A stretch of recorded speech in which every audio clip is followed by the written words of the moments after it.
So we all remember the hashtag Bring Back Our Girls, and maybe we've heard about the conflict in Nigeria, but what's it all about? Here's what you need to know about the terrorist group Boko Haram.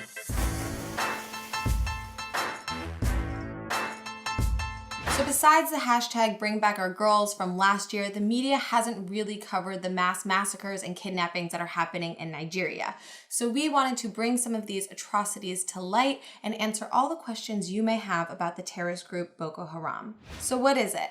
Boko Haram is a militant Islamic group in Nigeria. Their name literally translates to Western education is forbidden, although they prefer to go by the longer Arabic translation, which means people committed to the propagation of the Prophet's teachings and jihad. Originally founded as a nonviolent organization, the group went through a leadership struggle in 2009 and came out of it increasingly aggressive, leading to the United States classifying it as a terrorist organization back in 2010. What's the group's mission?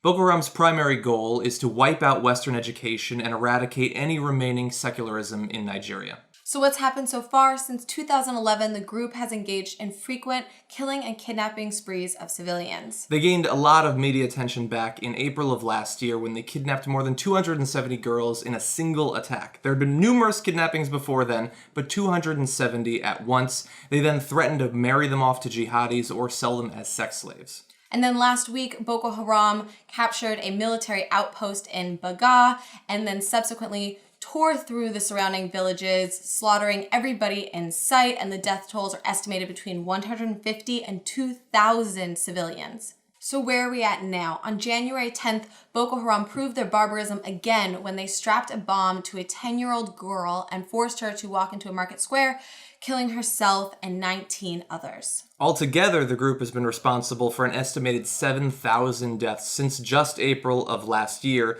Despite that, the president hasn't made any formal speech or declaration about the group, and during this time, the military has been engaging with Boko Haram, for the most part unsuccessfully, trying to get back disputed territories. Why can't we get a straight answer? Because the attacks and kidnappings seem to be focused mainly in northeastern Nigeria, it holds little meaning to the Western media or Western governments, unfortunately, and that has certainly contributed to a lack of media attention on the conflict. And due to this lack of media and the corruption in the country, attaining death toll counts and intel on the group has been nearly impossible. And what's coming up in the near future?